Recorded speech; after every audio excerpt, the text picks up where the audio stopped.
Raising women's voices, one story at a time.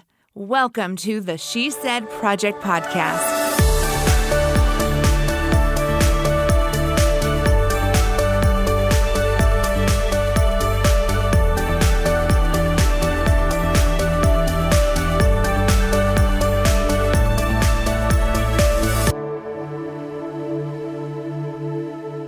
Welcome, friends and She Said fans. You are joining us here today on the She Said Project podcast.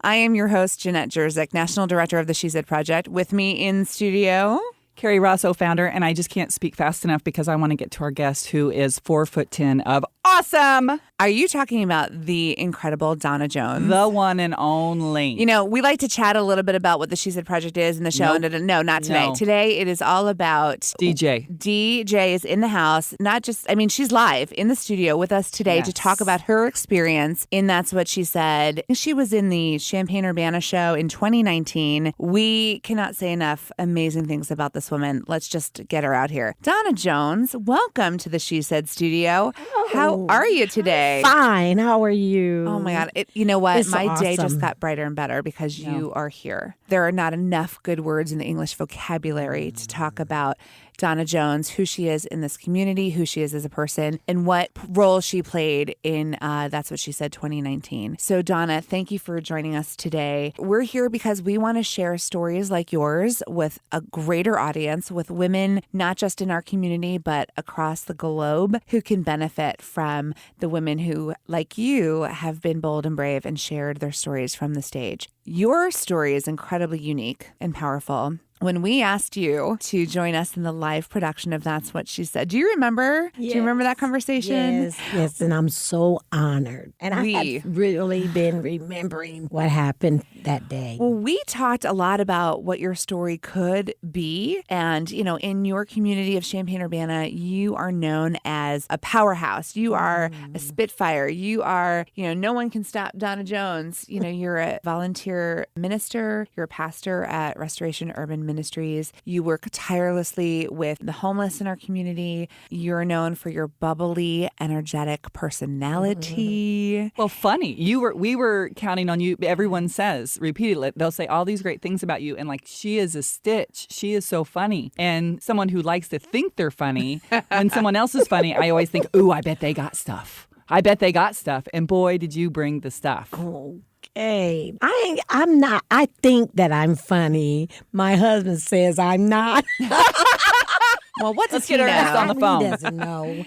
But yes, I appreciate it. And I thank you because I was like around Restoration Urban Ministries. They think I'm funny, but I'm really not. I don't know how to be funny. Well, it turned out that the story we uncovered during the journey of preparing for the show, it wasn't all that funny. No, it wasn't. No. So Donna, at That's What She Said 2019, you shared a very dark secret. Tell us why you felt ready to share your secret that night. Well, first of all, I know that it was 40 years plus before I even mentioned it. I did tell my husband, but I didn't tell my siblings. But I felt God saying, I'm releasing you to let go. And that's what I did. I let go. I think I knew that God wanted me to plan it to other young girls. And you being brave and sharing your story exactly did that, to open up the gateway for the hard conversations and for people to say, me too. And so let's go ahead and listen to your story from the 2019 Champaign-Urbana, That's What She Said, called The Elephant in the Room. Please join us in celebrating Miss Donna Jones. Yes, I love elephants. I have elephant statues in my house, elephant photographs on my walls, elephant prints on my clothes. I wear elephant earrings. And I have an elephant cell phone case. My friends know it is a rare day that I do not have elephants on me somewhere. And no, I am not a Republican.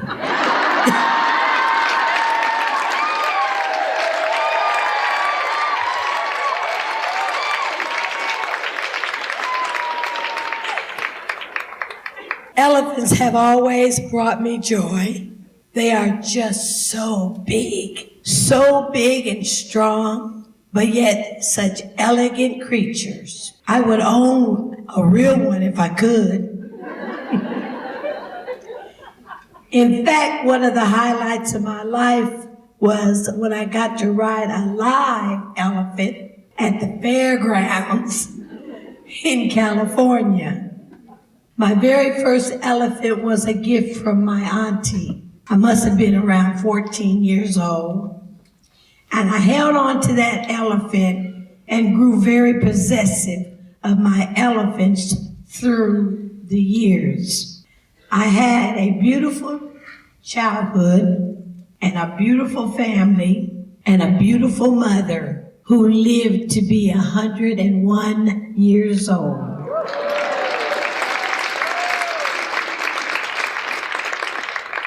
I married the love of my life when I was 23 years old. And we have been together for 45 years.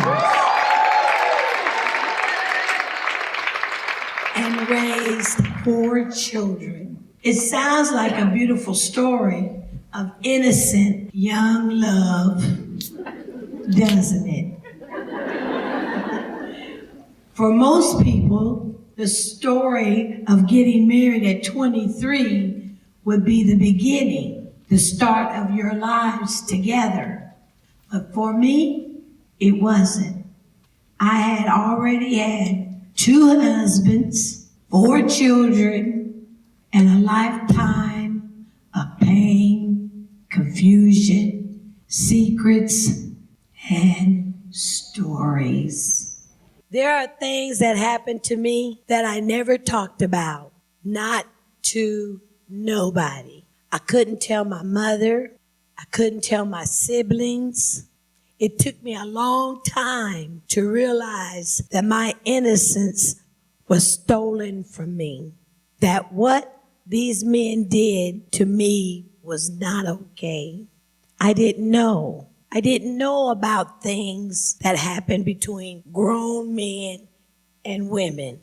I didn't know that these 2 men who I called uncles took advantage of 13-year-old girls like me. I didn't know. Then there were the boys I hung out with. They thought I was cool because I played sports like baseball. I climbed trees. I was one of them. I was 15 years old when I found out I was pregnant. It was a shock to my parents, but even more, it was a shock to me. No one had ever told me how girls get pregnant. No one had told me or taught me about the birds and the bees. No one had talked to me about being careful and that I shouldn't be alone with these men. He was 21 and I was 15. I didn't even know what was happening to me when I was alone with them. But there I was.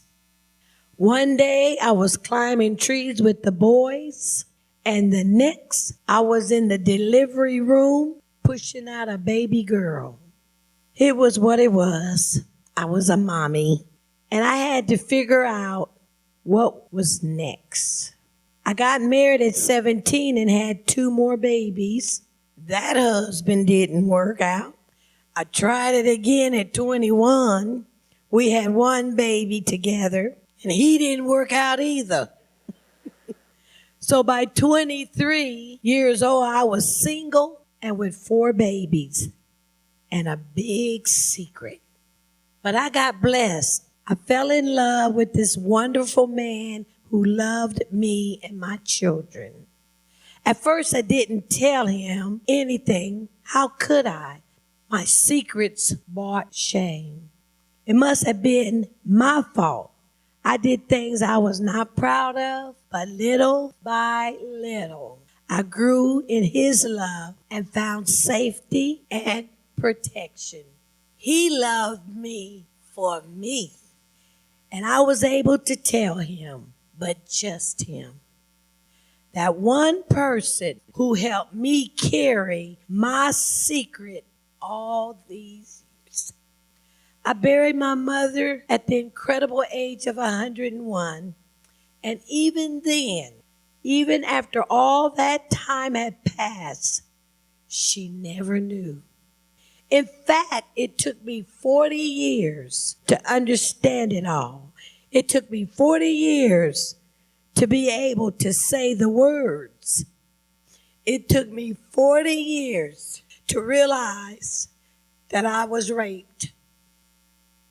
I was raped by men who I trusted. And I didn't even know what it was they were doing to me. But I know now. And I'm standing here, almost 70 years old, finally able and willing to speak my truth. So, my dear friends, I am sharing my secret out loud for the first time.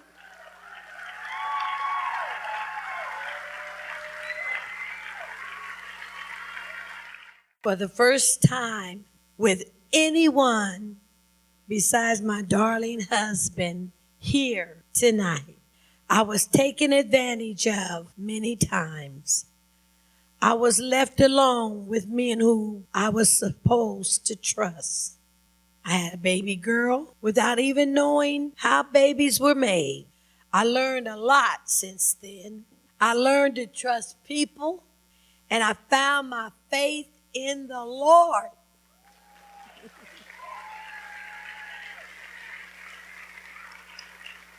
I made a decision long ago not to let life get me down. Yes, terrible, awful things happen. But what are you going to do? Go hide in the corner and chew on toilet paper?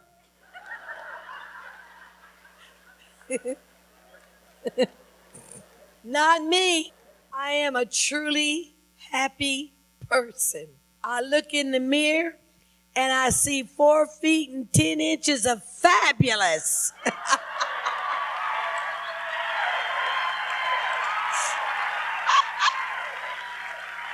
Whoa. I love God and my community, and I love people. I love to make people smile. And I don't let things get to me. I know that my love and light comes from the inside because I love me some me. And I truly, truly hope that by standing here today, sharing my story, I can inspire someone, encourage anyone out there tonight who may have their own secrets. I know girls today may be like me, scared to come forward, even years later, because you are afraid of what people might think. I know for years I blamed myself. For years I felt the shame, but no more. It wasn't my fault. And it's not yours. Mothers, teachers, fellow women, please hear this. Talk to your girls. Educate young girls and how to keep themselves safe. Empower them to stand up for themselves and encourage them to speak their truth. Truth is power. Even if it takes 40 years. Like I said, I got blessed.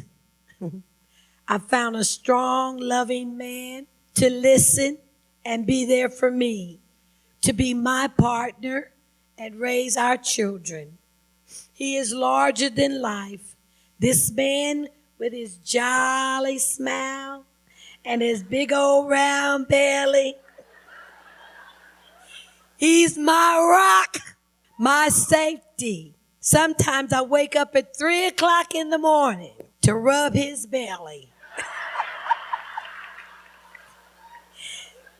and ask him, when is the baby due? Because it makes us laugh. And laughter is like medicine. Maybe that is why I started loving elephants so many years ago. They were big, strong, and made me feel safe. And that is what I needed to get through. These giant, peaceful creatures became my symbol of hope. And that is something no person on this earth can take away from me. Hope lives in your heart and in your soul. And where there is hope, there is a way forward. Amen.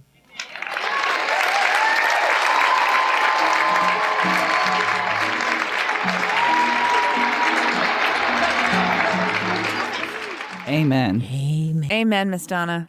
Now that your secret is out, and that was the first time you spoke about your truth in front of anyone in over 40 years. Tell us a little bit about the experience and then some of the reactions that you got from friends and family in the community. Wow. It was overwhelming.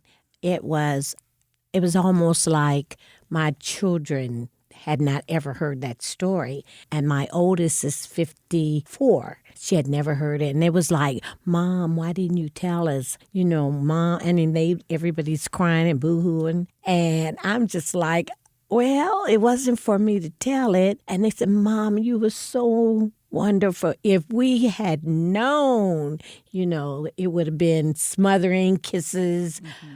I told them, and when I told them, they heard the real me. It wasn't something that I was saying in front of somebody to impress them or to a doctor. I'm acting like this because I need help. It was because they needed to know. And that was the most powerful thing for me, because they needed to know how I felt and what I went through, that I protected them from. And that sent me high up in the air. That sent me like, God, you did this at the right time, you know. And they swarmed around me all, you know, until my daughter went back to California. And they were like, I can't see how you went through that by yourself. I said, I didn't. I had God, and I had my precious husband. He has been your rock all these years. Yes, yes. And he's still my rock. Hey, anyway. He's a good man. Yes, I'm so blessed to have him, because he took me through. He helped me through. Mm-hmm. I do want to say this because I know people saw the elephants. I took and put the elephants before him. You know, they were so strong to me because I know that I needed help, but he was right there. He was really my help. And so I just gave it all to him, and we cried together. I believe the elephants were symbolic.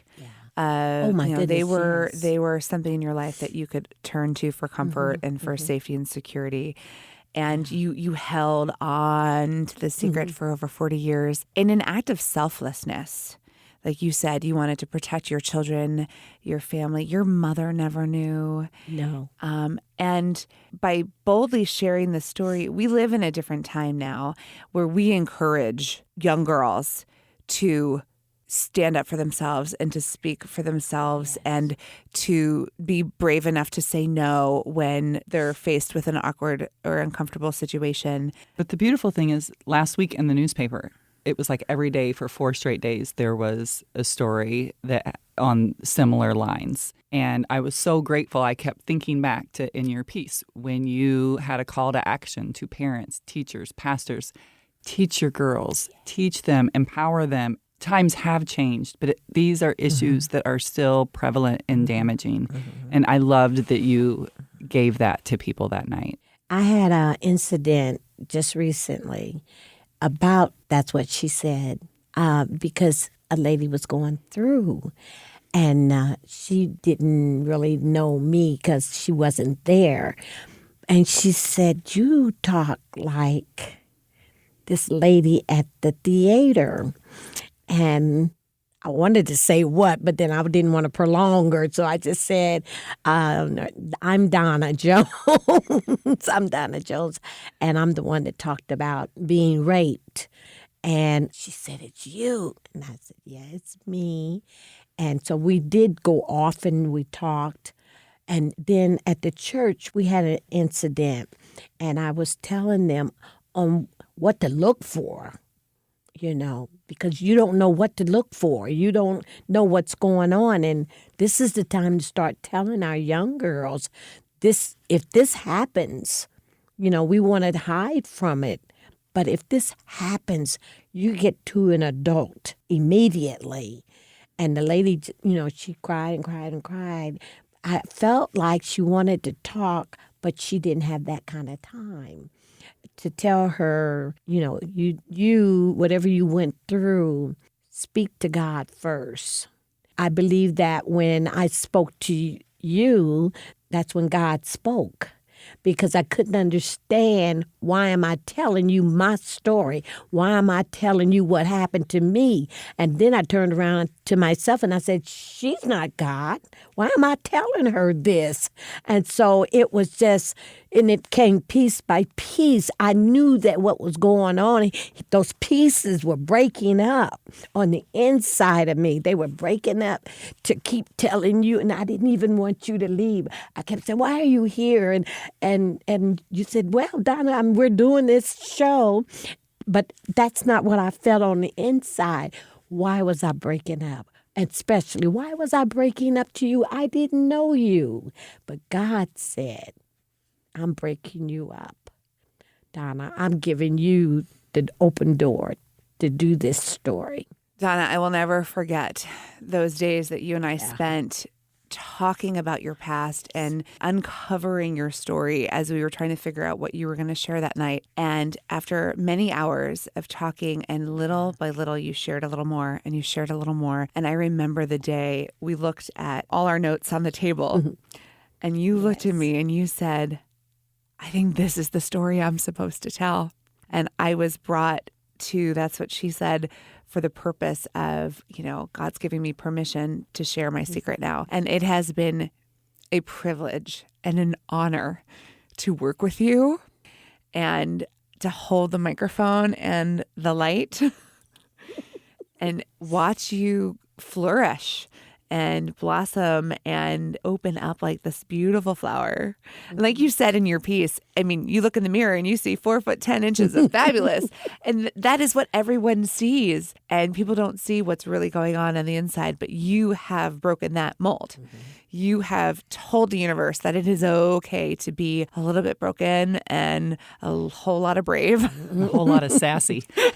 And I love that you also shared so much about how much you love your husband because it also says when you are such an awesome package of joy and share a story like that, it says to people who have gone or are going through it, that doesn't mean that life is over. There is still a joyful opportunity ahead. You can move past it. And I think that's what's so special about who you are as a person, and then who you are as a couple is such a shining light for people. I love it because, like you just said, I'm not going back. I'm not going back. I'm going forward. And I'm taking people with me. Because I'm hanging on to your ankles. I better be coming along. I'm on the Donna train. Okay. And I'm so grateful that she stayed with me because I wanted to give up. I was so determined not to do this. But yet now I see that other people, and I'm not talking about just teenagers, people have gone way back like me. 40 years ago, that's what they say, 40 years ago, this happened to me, longer. And then now I'm at that point, I'm actually at that attitude of I want to grasp them. I want to catch them, I want to catch them before they get away, because then it's not ever too late, never, ever. But I want to get them now where they can be some powerful young women. Because that brought out a lot of me the real me, because all that mess that was on the inside was at a bubbling state where I was scared. I was terrified. I mean, I was so terrified of telling this story. And so now that it's out, people want to hear. And I waited 40 years, but it was prepared for then.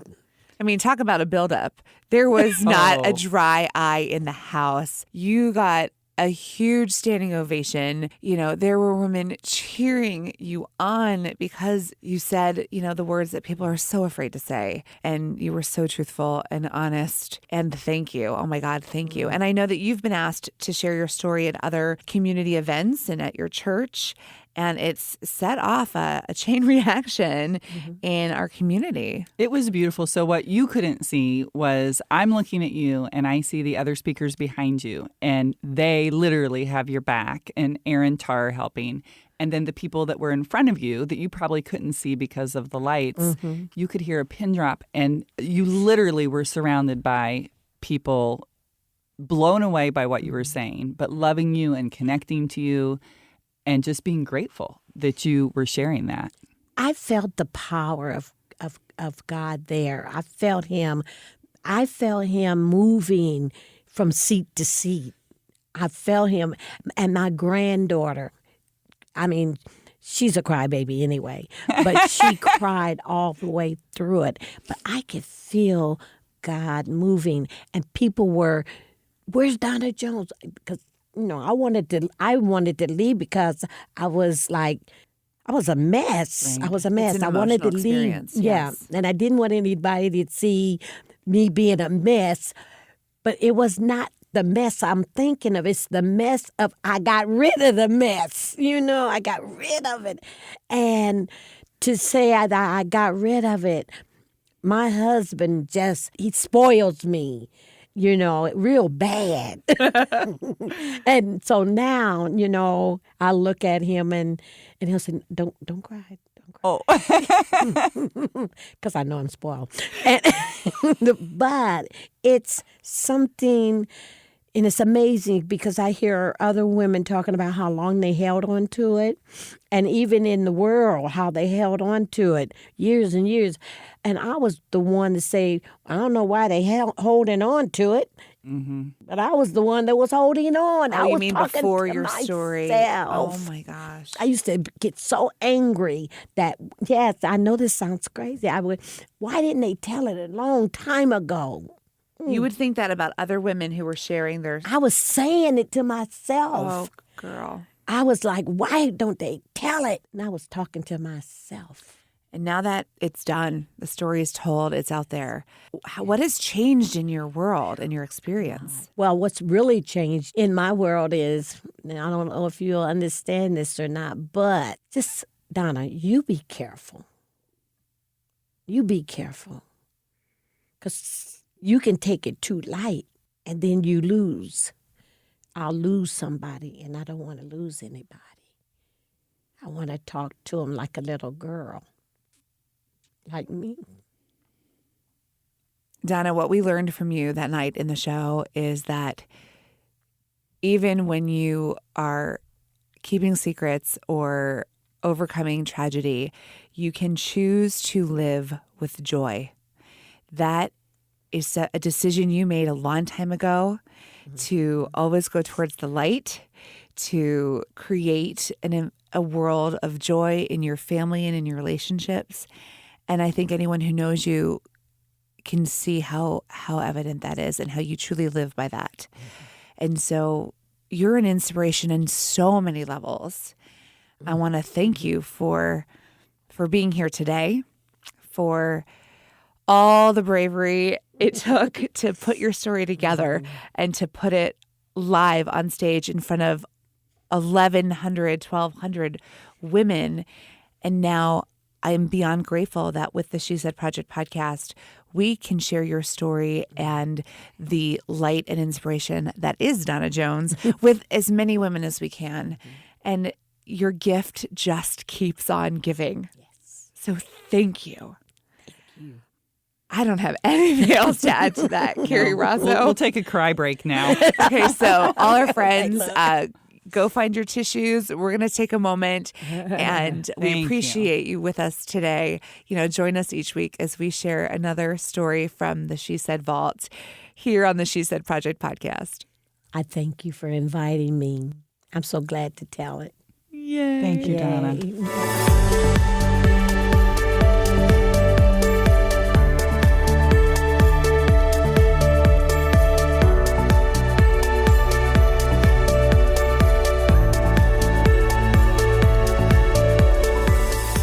Thank you for listening to the She Said Project podcast in partnership with Illinois Public Media. All materials contained in the podcast are the exclusive property of The She Said Project and That's What She Said, LLC. For more information on our live shows, go to shesaidproject.com. This podcast was presented by Sterling Wealth Management, empowering women to live their best lives. Learn more at sterlingwealthmanagement.com.